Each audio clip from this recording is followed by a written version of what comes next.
Hello students. Today we need to understand what collisions are and how to use them. To do this, we will have to go to the test scene and experiment. I'll make normal controls for the green character. To do this, you need to go to the test target branch. It's lying around in the library somewhere. The left and right keys will rotate the object, and the forward and backward keys will move it in the appropriate directions. Now about collisions. About interactions between objects.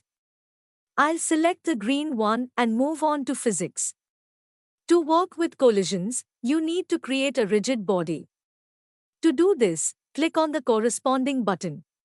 And the first thing that awaits us when we start the game is surprise. What's going on here? Where did the green one go? And to quickly understand this, I'll switch to rendering from viewport. And now we can clearly see where the green goes. He simply falls through the floor down into infinity. It falls because rigid body participates in physical simulations by default. And the first thing that influences it is gravity. We won't be using any physics in our game, so let's turn it off. Let's just switch rigid body to passive type. Now we have the ability to track collisions, but at the same time the object is not affected by any physics simulations, and even the collisions themselves do not affect the object in any way. We simply move in a given direction and pass through other objects. Exactly what is needed. Now let's try touch tracking with another object. Let's add a rigid body to the blue cube. For example, this one. Let's also change the type to passive. Now let's add the on contact block. We leave the rigid body one field empty, since this is our green one. And in the second field you need to indicate the blue cube. This block works constantly. Every ticket will check for a collision between these two objects. And in the event of a collision, this block will transmit a control signal to the next block. Let's connect the print block to it. And in the event of a collision, we will display the contact line in the console. Let's switch the on contact block to begin mode. This means the block will fire once at the beginning of each touch. Let's launch the game and check how it works. We crawl to the blue one, touch it, and the contact line appears in the panel. We move back, touch it again, new line contact. Let's return to the logic and switch the on contact block to the overlap mode. Let's start the game again.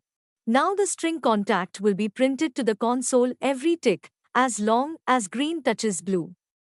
I won't waste my time. With the end mode, figure it out yourself at your leisure. Next task. How to track collisions with all three dice? Of course, you can add checks for each individually. But this is not our way.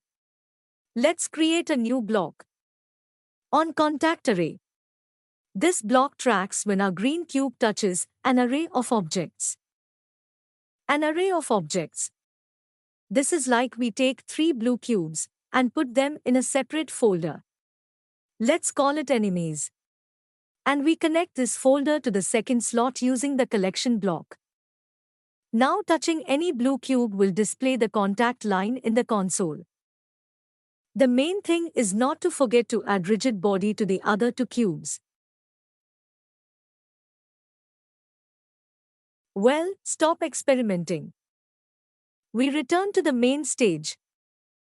And let's figure out what we need to do. We must track the contact of the asteroid with plasma. And these will be 2 arrays with objects.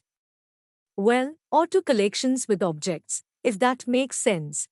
Well, or 2 folders, whichever is more convenient. Therefore, I suggest creating 2 separate folders for asteroids and plasma. Select the image of the asteroid along with the base. Click M. Choose New Collection. Call it Rocks. Let's say OK. Another way, let's go to Outliner, select the root of the scene and click on the Create Folder button. Let's rename it Plasma. Let's find the Plasma object in the list and simply drag it to a new folder. Now, of course, we need to add rigid body to both objects, to the asteroid base and to the plasma. Select the base, go to Physics, press the rigid body button, switch to passive mode and change the collision shape to mesh. This is exactly why we created the base, so that it can be our form for collisions. Now let's select the plasma. We will also add rigid body to her in passive mode. But the collision form can be switched to boxing. This will be more economical because there are only 8 vertices. But most likely the shape of the collision will not coincide with the shape of the object. To fix this, you just need to move the center of the object. There are 2 ways to do this. Going to Edit mode, selecting everything and moving it in the right direction. Or in the Tool Settings menu, in the Options list, check the Origins checkbox. Now you can simply move the origin using the gizmo or the G key. Don't forget to immediately uncheck this option afterwards.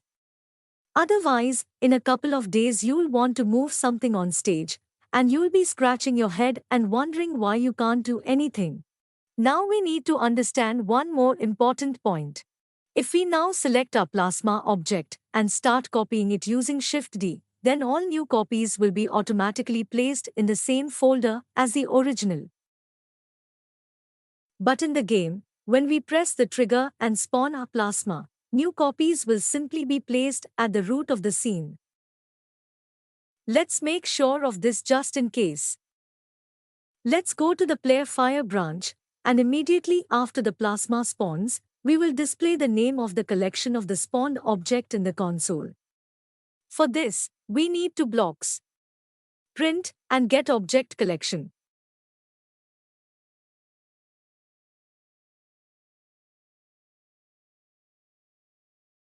Look what we get out of this.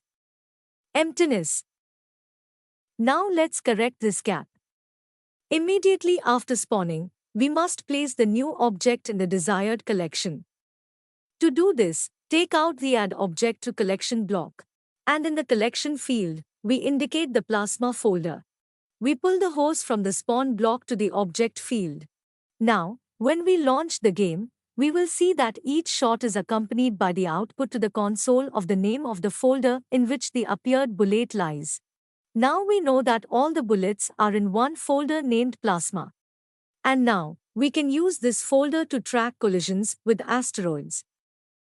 Let's do the same for asteroids.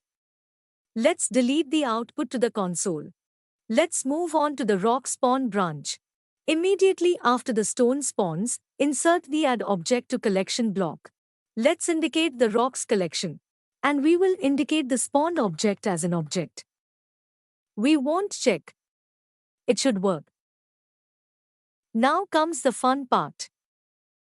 Let's create a new logical branch, call it Rock Collision. Let's screw it to the asteroid base. Let's select the base and go to Object Properties and do everything as usual. We need 3 blocks: Collection on Contact Array and Remove Object. We need the Plasma collection, Begin mode, and we will delete it along with its child objects, of course. Otherwise, we will delete the invisible base and a picture with the asteroid will remain on the screen. Well, now we almost have a full-fledged game. You can launch and shoot at asteroids. Of course, this is still a draft. When a bullet hits an asteroid, it destroys it and continues to fly further, destroying other asteroids in its path. We will fix this problem in the next lesson. See you later.